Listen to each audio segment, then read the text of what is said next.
Sabres and Senators here on Election Day. It's the Senators on Election Day. Coincidence. We'll preview the game. We'll talk about some of the lineups, changes, bets of the day, and also what Lindy Ruff is concerned about. All ahead here in the LockOn Sabers podcast.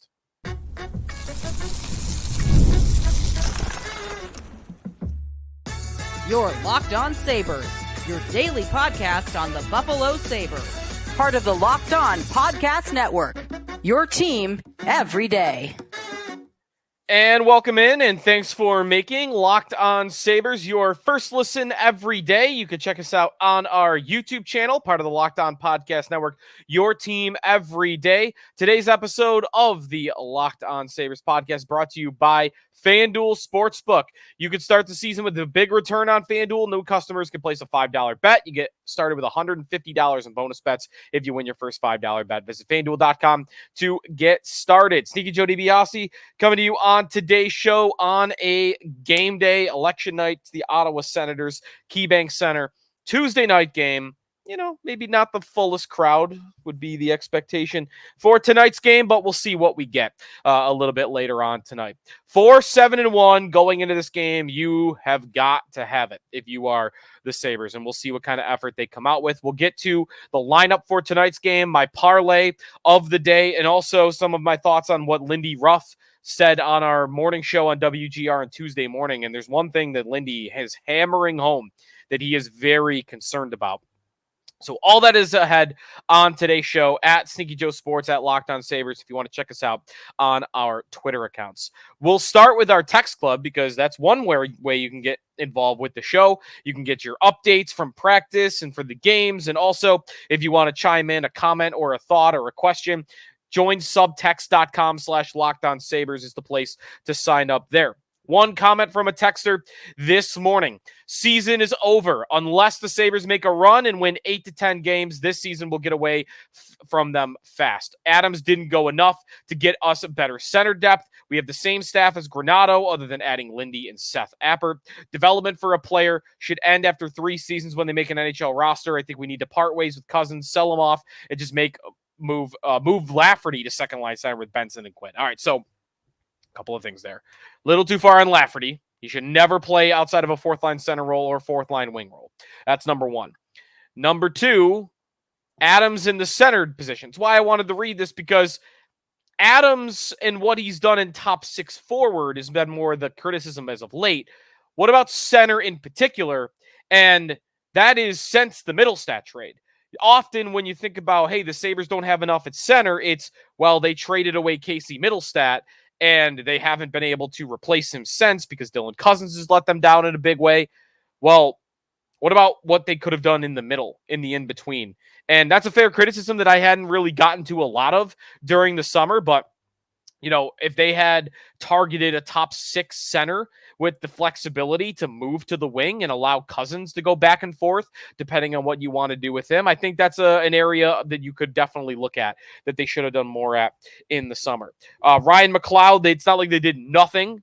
Thank goodness they pulled that McLeod trade off. I know they overpaid. They were always going to get that deal done when they were offering Matt Savoy for him. But, man, if they didn't have Ryan McLeod right now and it was just Krebs and Lafferty behind Dylan Cousins, that would be very concerning to me. To that specific texter, I don't think Lafferty is anything more than a fourth line center. Going into tonight's game, we talked to Lindy Ruff on our morning show, WGR, Jeremy and Joe. And we talked with Lindy 8 a.m. as we do every Tuesday. And the tone of the interview, the tone of Lindy, and this isn't specific to us. This is how he sounds in post-game recently. This is how he sounded, I thought, after a couple of the morning skates, the practice sessions that the beat reporters get him for. Lindy sounds to me, from my vantage point, like somebody that is losing belief in the group he's got. And I'm guessing at that. But, man, every time Lindy is talking about, he's talking about the same things, first of all, since the start of the season. It is the same stuff. It's about, hey, this team is getting opportunities and they just simply can't finish. And that's kind of it. It's just, no matter what you want to get to with Lindy, he wants to drive the conversation back to, well, listen, yeah, that's not working well. Goaltending's not working well. Blue line, whatever, but we got to finish our chances. This, and this are, we'd like that to be better, and we got to finish our chances. Everything is about how they have to put the chances away that they have. And he talked about the ability to pick corners and how they're missing a lot of nets. If you look at the numbers, they missed the net. They're one of the top teams in the league at missed net percentage, which is one of the million stats you could find out there. They missed the net. And as Lindy said, like, you got to be able to pick those corners. And the Sabres often are not able to pick those corners. When you look at, now, is the data back up, by the way? Hey, they do get a million chances. They just don't necessarily put them in the back of the net. When you look at expected goals for, so not their percentage, but the total that you would think they would score for every 60 minutes, based on the data, based on where their shots come from. The Sabres this year in expected goals for percentage is 22nd in the NHL. And that is a number very much looking at their shot quality. Where are you getting shots from? Are you getting shots from the slot? Are you getting shots from in front of the net? Or are you taking more shots along the perimeter? And if you're a team that is more on the perimeter, and you don't have a lot of shots, then you're going to end up near the bottom of the league in that category. If you have a lot of them, and a lot of them are from high danger areas, the face-off circle, if they're from the high slot, the low slot, the front of the net, then you're going to have a higher expected goals for per 60 minutes. And what the Sabres have on the year is 2.43 expected goals for, and that's a 5-on-5. I'm almost doing them a favor by not including the power play. So just at 5-on-5, they're 22nd in the NHL. So I don't disagree with Lindy. I think he's right. I think they are scoring fewer goals than they should be. This goes to my biggest worry, though, from the summer and from the build of this team and where they currently stand without the likes of a Middlestat and a Skinner who scored 80 points 2 years ago and an Olofsson that scored 20 goals 2 years ago. When those three, when two of them stopped performing to the same degree and then all three were just eventually gone, were you able to replace that level of offense? And they haven't. And now I look at it and say, I don't know if they should score a lot of goals given their talent level. And the numbers would point to, yeah, they really shouldn't. They should score about the 22nd most goals in the NHL. Could they do better? Sure. I think Dylan Cousins right now, there are a lot of numbers to point to. He should have like 3 goals on the season at least at 5-on-5, and he has 0. So, and if you include power play, maybe you want to say that should be 5. He has 1 on the power play so far. So Cousins should be someone that's performing a lot better and isn't. Obviously, he's the biggest name here, Quinn and others. So that's what Lindy's concerned about, though. Lindy sounds to me like he is getting demoralized by talking about the same thing with this team over and over, which is they don't bury their chances. Even when they're getting them, they're not burying their chances. So we'll continue to track that, to monitor that.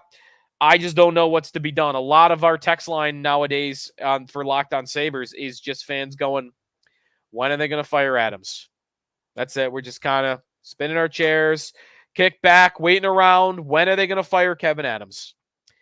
And I'll be honest, I don't know what other lever there is to pull.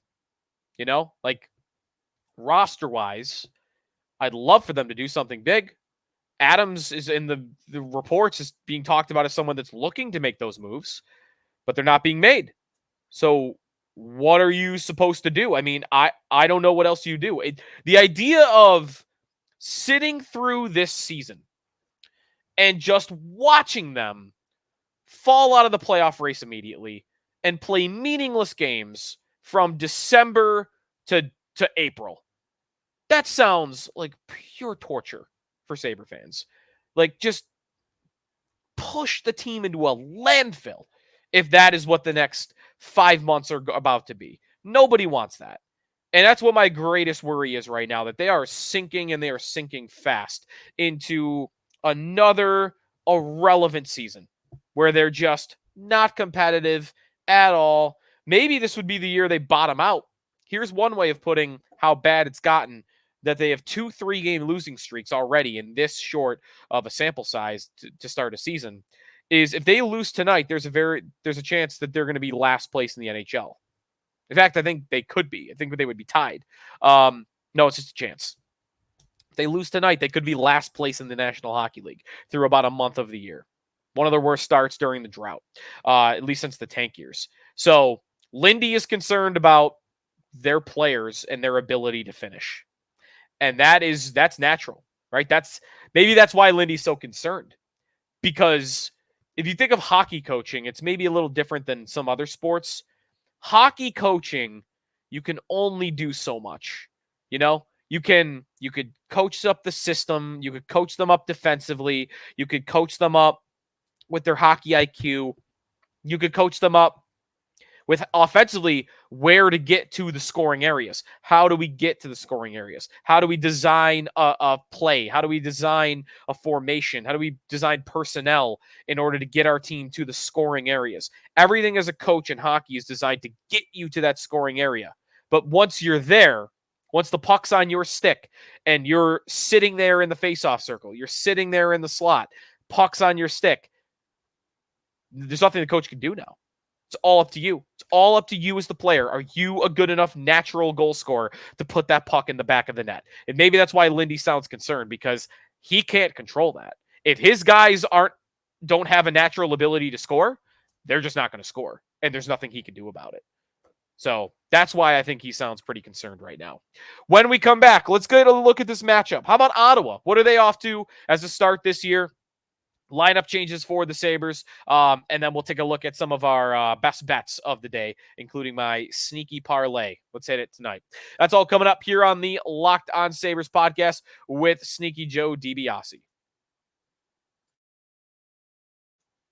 Today's episode of the Locked On Sabres podcast is brought to you by Indeed. We're driven by the search for better, but when it comes to hiring, the best way to search for a candidate isn't to search at all. Don't search, match with Indeed. If you need to hire, you need Indeed. Indeed's your matching and hiring platforms, over 350 million global monthly visitors, according to Indeed data, and a matching engine that helps you find quality candidates fast. Ditch the busy work. Use Indeed for scheduling, screening, and messaging so you can connect with candidates faster. And Indeed doesn't just help you hire faster. 93% of employers agree Indeed delivers the highest quality matches compared to other job sites, according to a recent Indeed survey. Leveraging over 140 million qualifications and preferences every day, Indeed's matching engine is constantly learning from your preferences, so the more you use Indeed, the better it gets. And listeners to this show will get a $75 sponsored job credit to get your jobs more visibility at Indeed.com/lockedon. Just go to Indeed.com/lockedon right now. Support our show by saying you heard about Indeed on this podcast. Indeed.com/lockedon. Terms and conditions apply. Need to hire? You need Indeed. Today's episode of the Locked On Sabres podcast is also brought to you by FanDuel. Get ready, tackle the NFL action all season long, about halfway through with FanDuel, America's #1 sportsbook. Hockey, of course, too. Check out those Alex Ovechkin prop bets. He is on a hot streak right now as he is chasing Gretzky's record. Right now, new customers bet $5. You get $150 in bonus bets if you win. The FanDuel Sportsbook app gives you everything you need to place live bets on the NFL all in one place. So when you get a hunch in the middle of a game, you can check out the latest stats, view live play-by-play, and so much more on the same page where you place your bets. Just visit FanDuel.com to join today. You'll get started with $150 of bonus bets if you win your first $5 bet. That's FanDuel.com to get started. Never waste a hunch. Make every moment more with FanDuel, an official sportsbook partner of the National Football League. Back here on the Locked On Sabres podcast with Sneaky Joe DiBiase. Thanks for everybody making this your first listen every day. Sabres and Senators tonight, 7 o'clock puck drop at KeyBank Center. And we're looking at Ottawa for tonight's game. Ottawa, a team that I definitely have always hated, definitely resent. But it's hard to really hate them right now. I mean, they're not that great. They're 6-5, so they are better than the Sabres are to start the year. Although I'm not really surprised by that, because I picked Ottawa to make the playoffs this year. I thought that they would jump up and maybe finish fourth, I should say, in the division this year. And Ottawa is riding a little, they're riding a little of a drought of their own. It is not as bad as the Sabres drought is, of course. The last time the Ottawa Senators made the playoffs is when they were in the conference finals in 2017. Erik Karlsson was still on the team. So, they are working on an 8-year playoff drought. This would be 8 years. They've missed 7 in a row. This would be 8. And quick point on the division, because Ottawa and the Sabres are involved in this. It gets said a lot about the Sabres drought and this is not an excuse for them. They've done this to themselves, but it's used as a frame of reference a lot. It's even more embarrassing that you can't make the playoffs in a league where there's more parity than any other league. And that is true. But what I will say is the division is not a part of that. This division, the Atlantic Division, there is no parity. No parity whatsoever. In fact, the last time that you will find a team from the current bottom 4, which, by the way, in the standings today, it's right back to where the way it always is. You've got the Boston Bruins in 4th. You've got Toronto, Tampa, Florida. Those are your top 4. It's been your top 4 for a while. The last time that we saw one of the other 4, Montreal, Detroit, Ottawa, Buffalo, make the playoffs in the Atlantic Division. Keep that specifically, because take the COVID years out, because Montreal made the playoffs as a 24 seed, right? There were weird COVID, and then the Canadian division, take that out of it, because that was manufactured garbage just because they had to get a season in. And I'm glad they did. I loved it at the time, but come on. I mean, they just made it up because they needed a way to get the season on. The last time this division played out a season and one of those bottom 4 made the playoffs was 2017. It was Ottawa. Detroit has not made the playoffs since 2016. Ottawa has not made it since 2017. The Sabres obviously have not made it since 2011. And the last time Montreal made the playoffs that wasn't a COVID year, wasn't a bubble year, that would have been the 2017 season also. So you got to go back 7 years. This division has no parity. None. There's no parity in the Atlantic Division whatsoever. It has been the top 4 and the bottom 4. And the bottom 4's ability to crack the top 4 has been non-existent. And some have come close. Buffalo's come close. Ottawa's come close. Detroit's come close. Nobody's been able to do it to this point in time. And will someone do it this year? Sabres on off to a great start. Ottawa, 6-5. I mean, they could be doing worse. They're hanging around. They're right there with Boston, 1 point behind the Bruins to start the year. And they're getting some huge contributions from some of their top young players that are hitting their primes right now. Tim Stützle at 23 years old has 16 points in 11 games. He is a legitimate top-line player. Brady Tkachuk, 15 points in 11 games. We might talk about him being traded a lot, but he's still in the Senators, and he's still amazing. Drake Batherson at 26 years old, 12 points in 11 games. Those 3 have been incredible, and then they supplement that with veteran Claude Giroux, who is back to a point-a-game play. Giroux really quietly has been very good into his old age. He's 37 years old now. He, in his last 2 seasons, here are his last 3 seasons, actually, since he moved from Philly. 65 points, 79 points, 64 points. And this year, 11 and 11. Giroux is awesome. Giroux is awesome. He's still awesome. He's still really good, playing over 19 minutes a night. So Ottawa's got some top talent that's driving their offense. They had an 8-game performance the other night. Against the St. Louis Blues. They've scored 5 a couple of times. There actually is another 8-goal performance in there against LA. Like, they're scoring goals a lot this year. And they had to deal with Linus Ullmark being out for a little bit of time there in the middle. He missed, I think it was 4 games in a row. Yeah, it was 4 games in a row that Ullmark missed. And he's their big offseason acquisition. He is going to start tonight against the Buffalo Sabres. Ottawa has been impressive to me, but they've had a couple of stinker games. They've not shown up in a few. Their advanced numbers look pretty good, but not amazing. And when you look at the totality of the season, they are top 10 in the league in scoring. They're 42 goals. That is tied for 8th in the National Hockey League. And they've actually played fewer games in a lot of those. So goals per game, I think they would actually rank higher. So I like Ottawa. I am holding to my pick. I think right now I would pick them to make the playoffs. I like the team. I thought their biggest need over the last 3 years, when they had Matt Murray and Cam Talbot and then Jonas Korpisalo, was goaltending. I just thought they were always making the wrong call when it came to goaltending. And I think they finally made the right call. I think trading a first-round pick, which, yes, was expensive, it's kind of like the McLeod trade for the Sabres. You trade Matthew Savoy for McLeod, you're overpaying, but you're getting what you need. So at the end of the day, how bad can it really be? And that's kind of what Ottawa did. I think trading a first-round pick for Linus Ullmark, you trade a first for a goalie, you can look sideways at that. I don't think it's bad at all. And they got him. Any criticism they get, undeserved. He signs a new contract, 4-year deal there, and he's just inputted, and boom, bang. They got their number one goaltender for years to come, because I do think Linus Ullmark is a number one goaltender in the NHL. He had not been that in Boston. He'd been the co-1, co-2. Numbers are okay. He's not been incredible, but a 902 through 6 games of the year, he's been fine. Ullmark starting tonight. He's a big get for Ottawa, and I think he'll help drive them to the postseason this season. Ottawa, for this game tonight, if you're wondering about their line combinations, their top line, Tim Stützle, Brady Tkachuk, and Ridley Gregg. So this is another one of those teams where they have kind of, big pairings. They keep Tkachuk and Stützle together. They keep Batherson and Giroux together. Josh Norris is on that second line right now as well. Their top 6 is really good. Bottom 6, a lot of guys that you don't really, hear a lot about that are good grinder guys, defensive players. I wouldn't say it's one of the deeper bottom 6, though, in the league. I think the top 6 is really what helps fuel them.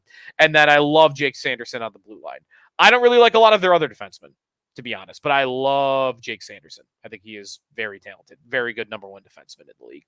So that's what's going on with Ottawa. When we come back, the Sabres lineup for tonight, which we talked about yesterday, so we'll just spend a minute on that. And then my parlay of the day, we'll look at some of the odds of tonight's game against Ottawa. Coming back here on the Locked On Sabres podcast with Sneaky Joe DiBiase.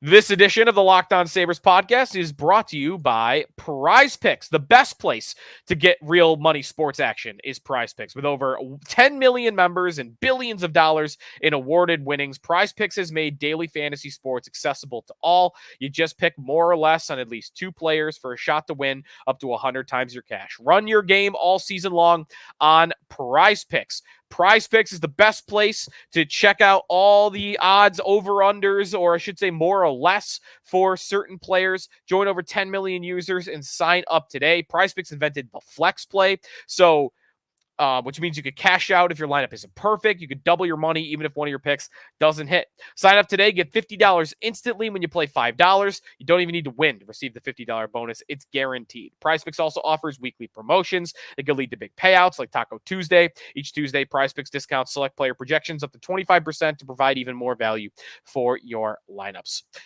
Check out PrizePicks. Download the app today. Use the code LOCKEDONNHL. You get $50 instantly after you place your first $5 lineup. Download the app. Code LOCKEDONNHL. $50 instantly after you play your first $5 lineup. PrizePicks. Run your game. Final segment here on the Locked On Sabres podcast. Again, check out our text club. Join subtext.com/LockedOnSabres if you want to sign up from there. You just text in.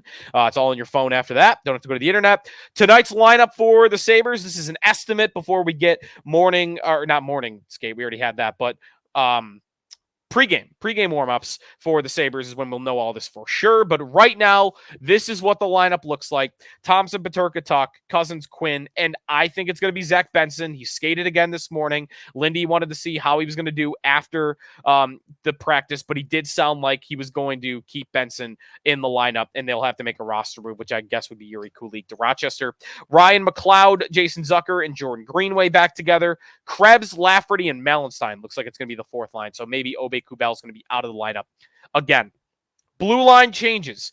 Dahlin and Byram as your top pair together. They have not played together yet this year for a whole game. Jacob Bryson with Owen Power. I like that pair. I've liked Bryson a lot, and I'm kind of interested to see him in an expanded role, playing a few more minutes on the second pair. And then, you know what? This third pair should get good results because these two are often played in the top 4. And I think it's often said, hey, on a good team, these guys are bottom pair defensemen. Well, let's see it now. Let's see Matthias Samuelsson and Henry Jokiharju together on the bottom pair get some good results. They're going to play together tonight, and then Ukko-Pekka Luukkonen is expected to get the start. We'll see if that ends up coming to fruition. So That's what you're looking up for tonight's lineup. My parlay, sneaky good parlay of the day for tonight's game, that it's going to come in at a long shot plus 14-17 for tonight's game. But I feel like it should be lower than that. I thought it was going to be in the 3 digits for these odds. We're going to start again with JJ Peterka, anytime goal scorer. If he doesn't score tonight, we may have to start talking about the possibility that I have cursed JJ Peterka, because since I have been plugging him into my 3-leg parlays, he has gone 5 games without scoring. And he should not go 5 games without scoring. He is a better player than that. He's been getting chances too. So I'm putting Peterka back in there, though, plus 210 to score a goal tonight. I'm putting that back in my parlay. Ottawa money line. I know. Emotional hedge, maybe? Just so you're not too disappointed if the Sabres lose this game. I'm going Ottawa money line to win this game. The Senators in this game are, let me make sure the odds aren't updated on that. They are favored. Yeah. Minus 120. Sabres are plus 100. So pick them for the Sabres, minus money for Ottawa to win this hockey game. And then finally, my third leg of the parlay, I'm going Dylan Cozens 3+ shots. I think his mentality right now looks to be just shoot the puck. Get that monkey off your back. Get a 5-on-5 goal. Start scoring some goals, and let's get off and running here. So if you look at his game log as of late, I need him to get 3+ shots. It's about pick 'em odds. Last game against the Red Wings, he had 3 shots on goal. He only had 1 against the Islanders, and then the game before that, he had 3 against Florida. So he had 3 shots on goal in 2 of his last 3 games. He's had games this year with 6 shots, 7 shots. So I think Cozens is right now bombs away. Let me get this puck on net, and let me see if I can get a goal to build my confidence back. So 3+ goals for Cozens, a goal for JJ Peterka. Whoa. Let me start over. 3+ shots for Dylan Cozens, a goal for JJ Peterka, and Ottawa to win the hockey game. 14-17 plus 14-17 to win that parlay tonight. All right, enjoy tonight's game. Hopefully this doesn't feel like the season's over tomorrow morning. We'll see what we get. Talk to you after Sabres and Senators here on the LockOn Sabers podcast. If you want to check out LockOn Fantasy Hockey, Steal and Flip got you covered with all your daily tips. And then, of course, for your Bills chatter, LockOn Bills with Joe Marino. We'll talk to you tomorrow on the LockOn Sabers podcast, part of the LockOn Podcast Network, your team every day.